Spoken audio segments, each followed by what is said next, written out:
कल न्यूमेरिकल जेड़ा शुरू कीता सीगा ਉਹ ਚ ਮੇਰੇ ਕੋਲ डिफाइन ਉਹਨੇ ਕੀਤਾ ਸੀਗਾ कि ਤੁਹਾਡੇ ਕੋਲ दो चार्ज पार्टिकल गिवन है, ठीक है।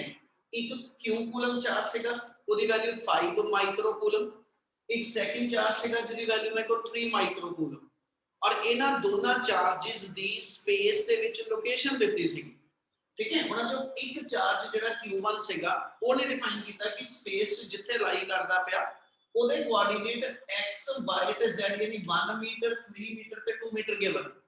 दूजा ਉਹਨੇ ਕਿਹਾ ਸੀ ਜਿਹੜਾ q2 ਚਾਰਜ ਹੈਗਾ स्पेस ਚ ਜਿੱਥੇ ਉਹ ਲਾਈ ਕਰਦਾ ਪਿਆ ਉਹਦੇ ਕੋਆਰਡੀਨੇਟ 3 5 1, ठीक है। यानी मेरे को ਜਿਹੜੇ क्वेश्चन ਦੇ ਅੰਦਰ नोन वेरिएबल ਆ है ना ਉਹ ਇੱਕ ਇਸ ਪੁਆਇੰਟ ਦੀ ਪੋਜੀਸ਼ਨ ओरिजिन ਤੋਂ ਮੈਨੂੰ ਦੱਸਦਾ ਪਿਆ ਕਿੱਥੇ ਹੋਏਗੀ ਜਿਹਨੂੰ ਮੈਂ r1 ਵੈਕਟਰ ਨਾਲ ਲਿਖਾਂ। सेकंड इस पॉइंट की पोजीशन ओरिजिन तो दसदा पिया जिन्हों मैं r2 वेक्टर ना लिखांगा, ठीक है।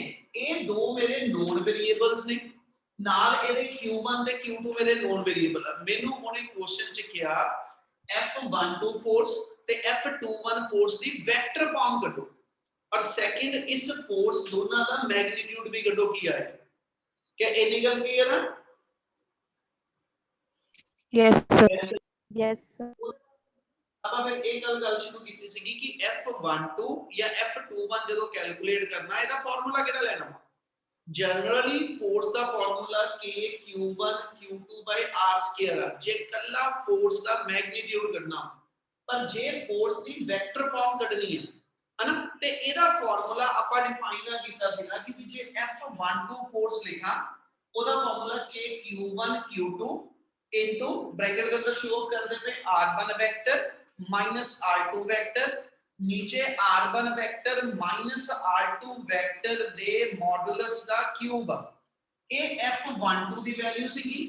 जे f21 कढनी होवे f21 कढनी होवे ते बच्चे एक मेथड दे ए होएगा पूरे दा पूरा तुसी f21 कढो ਇਹਦੇ ਫਾਰਮੂਲਾ ਲਾ ਕੇ।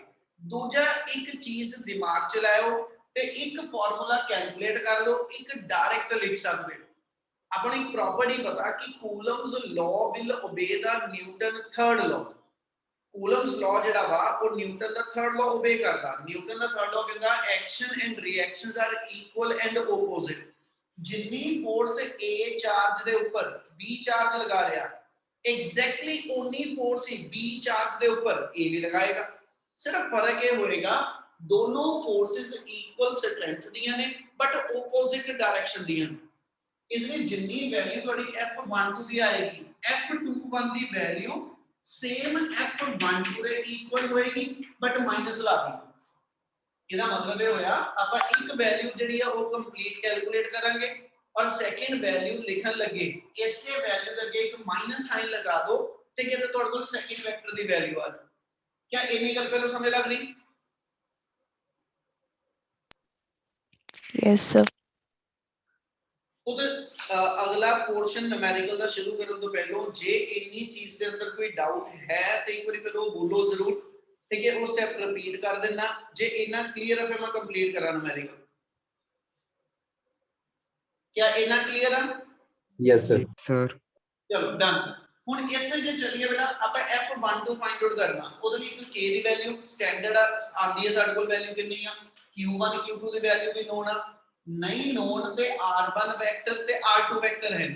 ਆਪਾਂ r1 वेक्टर ਦੀ ਵੈਲਿਊ ਜੇ ਬਣਾਣੀ ਆ r1 वेक्टर ਦੀ ਵੈਲਿਊ x एक्सिस ਦੇ ਅਲੋਂਗ 1 ਮੀਟਰ y ਦੇ ਅਲੋਂਗ 3 ਮੀਟਰ ਤੇ z ਦੇ ਅਲੋਂਗ 2 ਮੀਟਰ। ਯਾਨੀ ਇਹਨੂੰ ਲਿਖਣ ਦਾ ਮੈਥਡ ਇਹ ਹੋਏਗਾ, ਅੱਜ ਚੁੱਕ ਲਿਆ ਇਥੋਂ, ਇਹਨੂੰ ਲਿਖਣ ਦਾ ਮੈਥਡ ਇਹ ਹੋਏਗਾ here r1 vector equal to, ठीक है जी, 1 i कैप 1 मैग्नीट्यूड हो गया, i कैप डायरेक्शन होगी x एक्सिस दे along plus 3 j cap plus 2 k cap. और इसे वे ना r2 वेक्टर लिख दियो। r2 वेक्टर की वैल्यू मेरे को आ जाएगी 3 i cap plus 5 j cap plus 1 k cap. क्या r1 वेक्टर पे r2 वेक्टर किदा लिखे क्लियर है? Yes sir. Yes sir. ਹੁਣ ਜੇ ਮੈਨੂੰ ਇੱਥੇ ਜਿਹੜੀ ਲੋੜ ਆ ਨਾ r1 ਚਾਹੀਦਾ ਨਾ r2 ਚਾਹੀਦਾ, ਮੈਨੂੰ r1 ਵੈਕਟਰ ਚੋਂ r2 ਵੈਕਟਰ ਮਾਈਨਸ ਕਰਕੇ ਚਾਹੀਦਾ। ਇਹਦਾ ਮਤਲਬ r1 ਚੋਂ r2 ਵੈਕਟਰ ਮਾਈਨਸ ਕਰੀਏ ਹੈ ਨਾ, ਤੇ ਆਪਣੇ ਕੋਲ ਵੈਲਿਊ ਆ ਗਈ 1 3 2 i cap 3 minus 5 minus 2 j cap 2 minus 1 कहना जी plus 1 k cap ये मेरा r1 vector minus r2 vector आ वाला आ गया। क्या आज चीज क्लियर कितना लिखी अपन? Yes, sir. Yes. Yes, sir. वो ਵਿੱਚ ਰਿਸਪੌਂਸ ਜ਼ਰੂਰ ਕਰ ਦਿਆ ਕਰੋ, ਠੀਕ ਹੈ, ਮੈਂ ਤਾਂ ਕੰਟੀਨਿਊ ਕਰ ਪਾਣਾ। ਹੁਣ ਇਹ ਜੋ ਚੀਜ਼ ਆਈ ਆ ਇਹ ਆ ਵਾਲੀ ਬ੍ਰੈਕਟ ਦੀ ਵੈਲਿਊ ਆ ਗਈ। ਜੇ ਮੈਂ ਨੀਚੇ ਦੇਖਾਂ ਤੇ ਨੀਚੇ r1 ਵੈਕਟਰ r2 ਯਾਨੀ ਜਿਹੜਾ ਆ ਨਵਾਂ ਵੈਕਟਰ ਬਣਿਆ ਇਹਦਾ ਮੈਗਨੀਟਿਊਡ ਚਾਹੀਦਾ ਤੇ ਕਿਸੇ ਵੀ ਵੈਕਟਰ ਦਾ ਮੈਗਨੀਟਿਊਡ ਕੈਲਕੂਲੇਟ ਕਰਨ ਦਾ ਮੈਥਡ ਇਹ ਹੈਗਾ, ਜੇ ਮੈਂ ਆ ਵੈਕਟਰ ਦਾ ਮੈਗਨੀਟਿਊਡ ਕੱਢਣਾ ਤੇ ਮੈਗਨੀਟਿਊਡ ਮੈਥਡ ਇਹ ਹੋਏਗਾ, ਰੂਟ ਲੈ ਲਓ, ਉਹਦੇ ਅੰਦਰ ਹਰ ਇੰਡੀਵਿਜੂਅਲ ਟਰਮ ਦਾ ਸਕੁਅਰ ਕਰਕੇ ਉਹਨਾਂ ਨੂੰ ਪਲੱਸ ਕਰ ਦਿਓ, यानी -2 ਦਾ ਸਕੁਅਰ। ਉਹ ਤੇ ਇੱਕ ਨੁਮੈਰੀਕਲ ਜੇ ਬਹੁਤ ਸਲੋ ਚੱਲ ਰਿਹਾ ਕਿ ਇੱਕ ਵਰਡ ਕਲੀਅਰ ਹੋ ਜਾਏ, ਜਿੱਥੇ ਕਿਤੇ ਆ ਚੀਜ਼ ਦੀ ਲੋੜ ਹੈ 10 ਥਾਂ ਤੇ ਕਨਸੈਪਟ ਯੂਜ਼ ਹੋਣਾ ਵਾ, ਠੀਕ ਹੈ, ਇਸ ਲਈ ਦਿਮਾਗ 'ਚ ਰੱਖਿਓ ਪਲੱਸ -2 ਦਾ ਸਕੁਅਰ ਪਲੱਸ 1 ਦਾ ਸਕੁਅਰ। ਇਹਦਾ ਮਤਲਬ ਮੇਰੇ ਕੋਲ ਜਿਹੜਾ ਮੈਗਨੀਟਿਊਡ ਆ ਗਿਆ ਉਹ ਆ ਗਿਆ ਜੀ ਮੇਰੇ ਕੋਲ 4 + 4 8 8 + 1 9 9 ਦਾ ਅੰਡਰ ਰੂਟ ਲਿਖ ਦਵਾਂ ਤੇ ਮੇਰੇ ਕੋਲ ਇੱਥੇ ਵੈਲਿਊ ਆ ਗਈ 3। क्या r1 - r2 ਦਾ ਮੈਗਨੀਟਿਊਡ ਕਲੀਅਰ ਆ? Yes, sir. ਚਲ ਲਾਸਟ ਸਟੈਪ ਆ ਗਿਆ ਆਪਣੇ ਕੋਲ। ਹੁਣ ਆਪਣੀਆਂ ਜਿਹੜੀਆਂ ਵੈਲਿਊਜ਼ ਇਸ ਫਾਰਮੂਲੇ 'ਚ ਭਰਨੀਆਂ ਸਾਰੀਆਂ ਬਣ ਚੁੱਕੀਆਂ। देयरफॉर f12 ਵੈਕਟਰ ਲਿਖਣਾ ਹੋਵੇ k ਦੀ ਵੈਲਿਊ 9 * 10⁻⁹ 9 q1 ਤੇ q2 ਠੀਕ ਹੈ ਜੀ 5 * 3 * 10⁻⁻12 ਆ ਜਾਏਗਾ। ਉਹ ਕੰਬਾਈਨ ਲਿਖ ਦਿਓ 15 * 10⁻⁻12 ਨਾਲ ਉੱਪਰ ਹੈਗਾ ਵੈਕਟਰ ਫਾਰਮ, यानी आ ऐसा जितना वेक्टर आया वा ये इधर इधर लिख दियो -2 i cap -2 j cap plus कहना जी k कैप ओवर आ गया मेरे को ਇਹਦੇ ਮੋਡੂਲਸ ਦਾ ਕਿਊਬ ਵੈਲਿਊ ਆਈ ਹੈ 3 3 ਦਾ ਕਿਊਬ ਕਰ ਲਓ ਤੇ 3 ਦਾ ਕਿਊਬ ਮੇਰੇ ਕੋਲ 27 ਇਹਨੂੰ ਸੋਲਵ ਕਰ ਲਓ 3 3 ਦਾ 9 ਸਿੱਧਾ ਹੀ ਕੱਟੇਗਾ 9 ਬਣਦਾ 9 3 ਦਾ 3 ਬਣਦਾ 3 5 ਦਾ यानी अपने को f12 वेक्टर की वैल्यू आ गई 5 * 10⁻³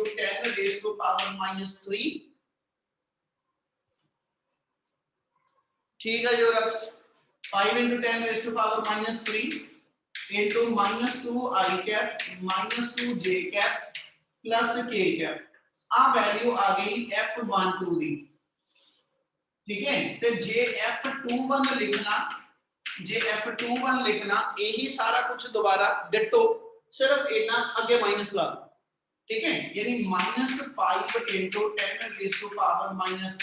-2 i cap -2 j cap plus k cap minus adjust कर दियो ते therefore f21 vector the value 5 * 10⁻³ into 2 i cap plus 2 j cap minus k cap अब तो f21 वेक्टर की वैल्यू आ गई। क्या f12 और f21 क्लियर है जी? Yes, sir. Yes, sir. Yes, sir. Yes, sir. किसी नु सिंगल स्टेप भी कोई डाउटफुल हैगा तो एक बार जरूर बोलो बेटा। क्या ਇਹਦੇ ਨਾਲ ਦਾ ਕੂਲਮਸ ਲॉ ਦੀ ਫਾਰਮ 'ਚ ਕੋਈ ਨੂਮੈਰੀਕਲ ਆ ਜਾਏ ਹੋ ਜਾਏਗਾ? नेक्स्ट न्यूमेरिकल 31st से का ਤੁਹਾਡੇ ਕੋਲ सर ਇਹਦਾ ਮੈਗਨੀਟਿਊਡ ਵੀ ਕੱਢਣਾ ਹੈ।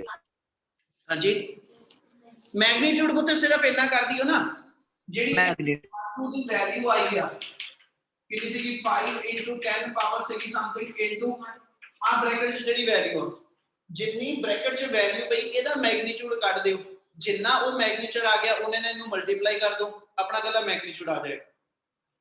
मान लो अपने को वैल्यू सीगी -2 i cap -2 j cap plus k cap है ना, ਇਹਦਾ ਮੈਗਨੀਟਿਊਡ ਕੱਢ ਲਓ ਕੱਲੇ ਦਾ 2 ਦਾ ਸਕੁਅਰ + 2 ਦਾ ਸਕੁਅਰ + 1 ਦਾ ਸਕੁਅਰ ਉਹ 3 ਆ ਜਾਣਾ 3 ਨਾਲ ਨੂੰ ਮਲਟੀਪਲਾਈ ਕਰ ਲਓ ਉਹ ਫੋਰਸ ਦਾ ਮੈਗਨੀਟਿਊਡ ਆਏਗਾ ਹੋ ਜੂ। ओके सर चलो करा कंटिन्यू नेक्स्ट न्यूमेरिकल 31st हैगा ओके मनु। नेक्स्ट न्यूमेरिकल ਜਿਹੜਾ ਆਪਾਂ ਕੱਲ ਕੀਤਾ ਸੀਗਾ ਕਿ Q ਕੂਲਮ ਚਾਰਜ ਦਿੱਤਾ ਹੋਇਆ ਉਹਦੇ ਵਿੱਚੋਂ ਆਪਾਂ ਕਿਹਾ ਸੀ small q coulomb charge subtract ਕਰ ਦਿਓ, ਠੀਕ ਹੈ, ਉਹ ਚੋਂ ਰਿਮੂਵ ਕਰ ਦਿਓ, ਜਿਹੜਾ ਦੋ ਨਵੇਂ ਚਾਰਜ ਬਣ ਗਏ ਉਹਦੇ ਅਕ੍ਰੋਸ ਫੋਰਸ ਦੀ ਵੈਲਿਊ ਕੱਢੋ ਤਾਂ ਕਿ ਫੋਰਸ ਮੈਕਸਿਮਮ ਆਵੇ।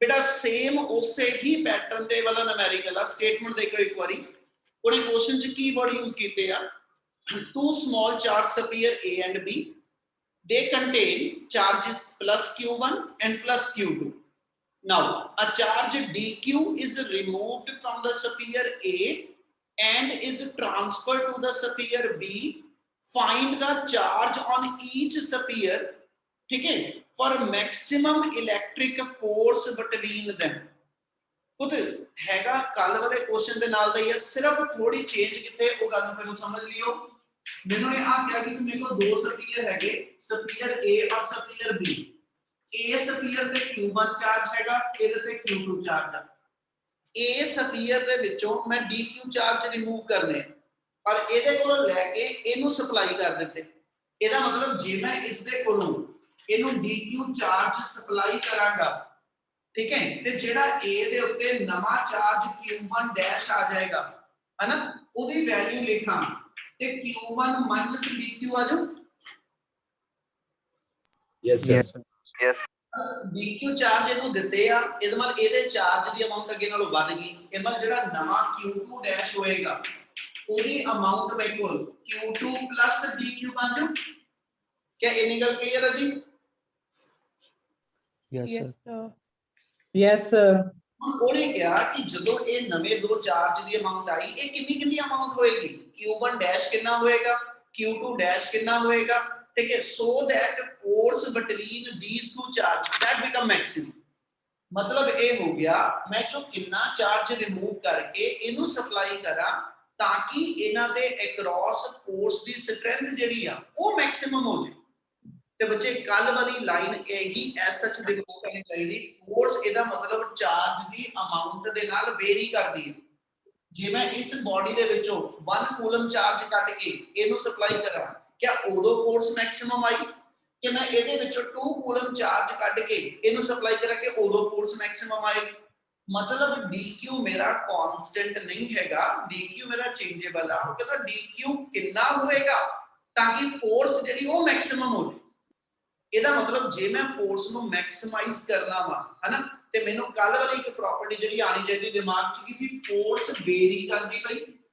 ਔਰ ਜਿਹੜੀ ਚੀਜ਼ ਚੇਂਜ ਹੋਵੇ ਉਹਦੀ ਡਿਫਰੈਂਸ਼ੀਏਸ਼ਨ ਕਰੀਦੀ ਆ ਫੋਰਸ ਚੇਂਜ ਹੁੰਦੀ ਪਈ ਕਿਹਦੇ ਨਾਲ ਚੇਂਜ ਹੁੰਦੀ ਪਈ when you change the amount dq खुद आ जो लिखा आ चीज थोड़े समझण वाली है जे मैं एक इक्वेशन पे लिख रहा मान लो मेरे को x की वैल्यू 5t² प्लस 4t 6 ਵਾ ਮੈਨੂੰ ਇਹ ਪੁੱਛਿਆ ਜਾਵੇ ਕਿ ਜਿੱਦਾਂ ਜਿੱਦਾਂ ਟਾਈਮ ਚੇਂਜ ਹੋ ਰਿਹਾ ਟਾਈਮ ਦੇ ਨਾਲ x ਦੇ ਵਿੱਚ ਕੀ ਚੇਂਜ ਆਏਗੀ ਤੇ ਮੈਂ ਇਸ ਲਾਈਨ ਨੂੰ ਜਦੋਂ ਮੈਥਮੈਟਿਕਲੀ ਲਿਖਣਾ ਮੈਂ ਲਿਖਾਂਗਾ ਚੇਂਜ ਇਨ x ਠੀਕ ਹੈ ਜੀ with respect to change in time ਇਹਦਾ ਮਤਲਬ ਜਦੋਂ ਮੈਂ t ਨੂੰ ਚੇਂਜ ਕਰਾਂ ਤੇ t ਦੇ ਚੇਂਜ ਨਾਲ x ਦੇ ਵਿੱਚ ਕੀ ਚੇਂਜ ਆ ਤਾਂ ਅਸੀਂ ਇਹਨੂੰ ਕਹਿੰਦੇ ਜੀ x ਦੀ ਡਿਫਰੈਂਸ਼ੀਏਸ਼ਨ ਕਰੋ ਜਿਹਦੇ ਨਾਲ x ਚੇਂਜ ਹੁੰਦਾ ਹੈ ਇਹਦਾ ਮਤਲਬ ਇੱਥੇ x ਚੇਂਜ ਹੋ ਰਿਹਾ ਟਾਈਮ ਨਾਲ ਇੱਥੇ f ਜਿਹੜਾ ਆਏਗਾ ਜਿਹੜਾ ਇੱਥੇ f ਆਏਗਾ ਉਹ ਚੇਂਜ ਹੁੰਦਾ ਪਿਆ ਕਿਹਦੇ ਨਾਲ q ਦੇ ਨਾਲ ਨਹੀਂ ਜਿਹੜਾ ਚੇਂਜ ਆ ਉਹ dq ਦੀ ਹੈ ਇਹਦਾ ਮਤਲਬ f ਦੀ ਡਿਫਰੈਂਸ਼ੀਏਸ਼ਨ ਕਰਨੀ ਆ ਵਿਦ ਰਿਸਪੈਕਟ ਟੂ q ਨਹੀਂ ਕਰਨੀ ਜੇ ਮੈਂ ਆ ਚੀਜ਼ ਨੂੰ ਇਦਾਂ ਪੜਾਂ ਜਿਹੜੀ ਗਲਤੀ ਕਰਦੀ ਗਈਆਂ ਨੇ ਉਹ ਆ ਵਰਡ ਆ ਕਿ ਜੇ ਮੈਂ f ਦੀ ਵੇਰੀਏਸ਼ਨ ਸਟੱਡੀ ਕਰਾਂ q ਦੇ ਨਾਲ f q ਦੇ ਨਾਲ ਨਹੀਂ ਚੇਂਜ ਹੋਇਆ f dq ਕਰਕੇ ਚੇਂਜ ਹੁੰਦਾ ਪਿਆ ਇਹਦਾ ਮਤਲਬ ਆ ਡਿਫਰੈਂਸ਼ੀਏਸ਼ਨ ਦਾ d ਲੱਗਾ ਔਰ ਆ dq ਮੇਰਾ ਉਹ ਆ ਜਿਹਦੇ ਕਰਕੇ f ਚੇਂਜ ਹੋਇਆ ਕਿ ਆ ਜੋ ਲਿਖਦਾ ਪਿਆ ਆ ਵਰਡ ਸਮਝ ਲੱਗੇ Yes, sir. Yes, sir. Yes, sir.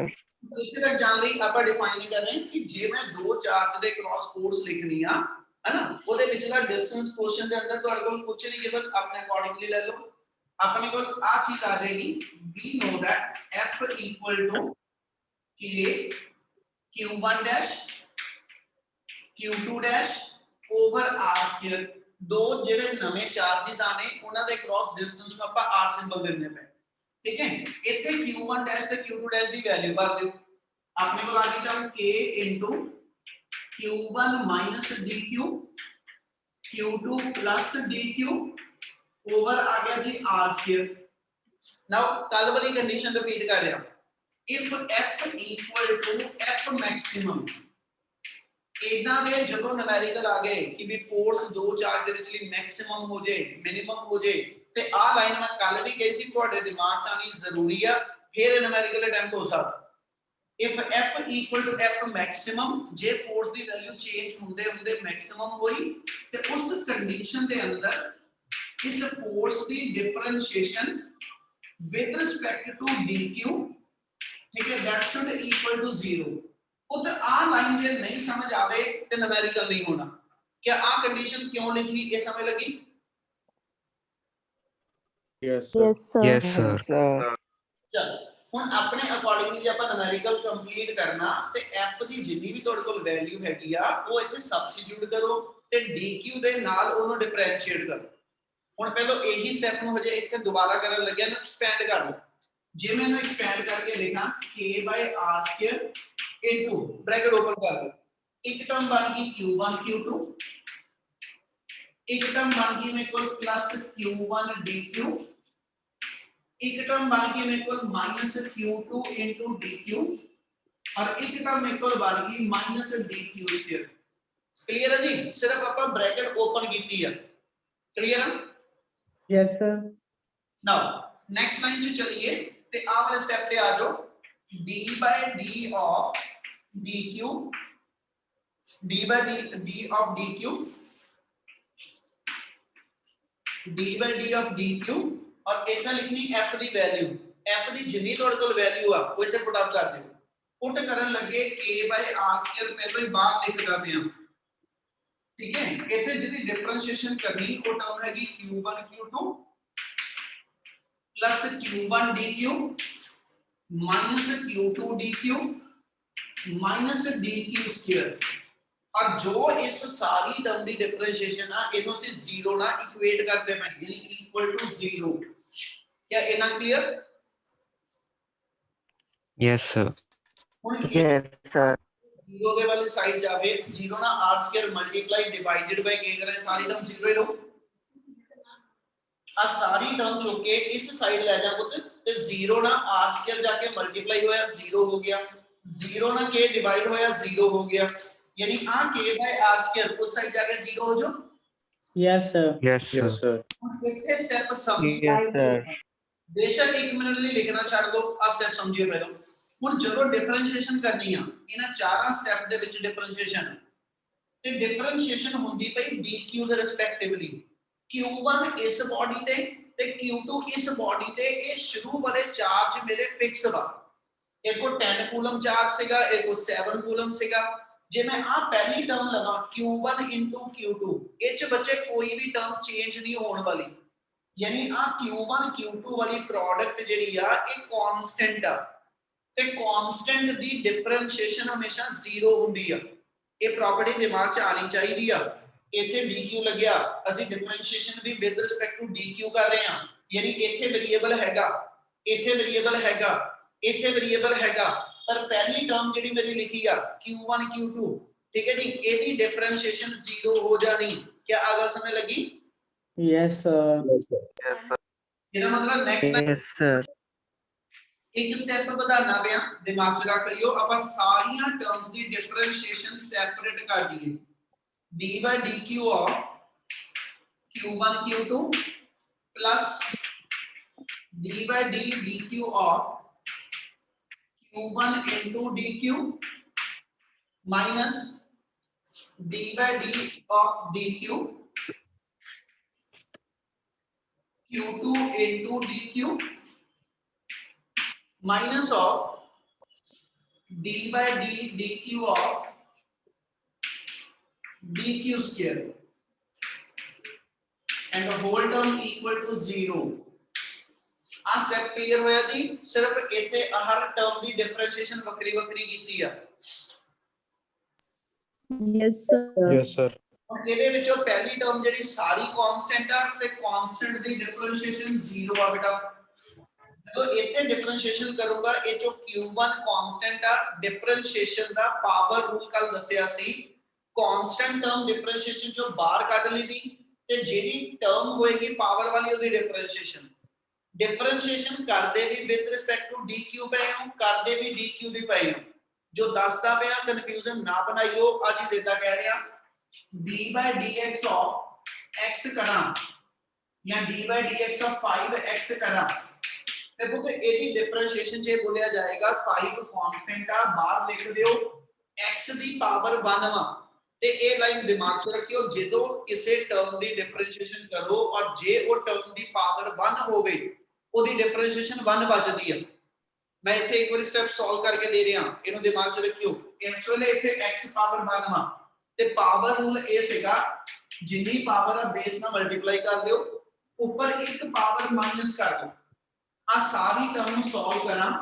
ते 5 x पावर 0 जिन्नी पावर 0 को टर्म 1 हुंदी है ਇਹਦਾ ਮਤਲਬ डिफरेंशिएशन 5 आई ਗੱਲ ਸਮਝ ਲੱਗੀ yes sir ਇੱਥੇ डिफरेंशिएशन ਆਪਾਂ dq ਦੀ ਪਾਵਰ 1 ਦੀ ਕਰਦੇ ਪਏ ਆ q1 ਬਾਹਰ ਆ ਗਿਆ ਇਸ dq ਦੀ डिफरेंशिएशन 1 ਰਹਿ ਜਾਣੀ ਇਹਦਾ ਮਤਲਬ ਇੱਥੇ ਲਿਖਾਂ ਤੇ ਮੇਰੇ ਕੋਲ ਟਰਮ ਆ ਗਈ +q1 * 1 ਆ ਸਟੈਪ ਦੀ डिफरेंशिएशन q1 * 1 ਲਿਖੀ ਕਲੀਅਰ ਹੈ ਕਿਉਂ ਲਿਖੀ yes sir ਇਹਦੀ ਲਿਖਾਂ q2 ਬਾਹਰ ਆ ਗਿਆ dq ਪਾਵਰ 1 ਆ ਇਹਦੀ डिफरेंशिएशन 1 ਯਾਨੀ -q2 ਆ ਗਿਆ ਅਗਲੀ ਟਰਮ 'ਚ ਚੱਲਣਾ ਤੇ dq ਦਾ ਸਕੁਅਰ ਆ ਤੇ ਪਾਵਰ ਨੂੰ ਕਹਿੰਦਾ ਜਿੰਨੀ ਪਾਵਰ ਆ ਉਹਨੂੰ ਬੇਸ ਨਾਲ ਕਰ ਦੋ ਮਲਟੀਪਲਾਈ ठीक है ऊपर एक पावर होगी माइनस कर दो और इस सारी टर्म को 0 में equate therefore q1 q2 -2 dq equal to 0 क्या डिफरेंशिएशन ते सिंपलीफिकेशन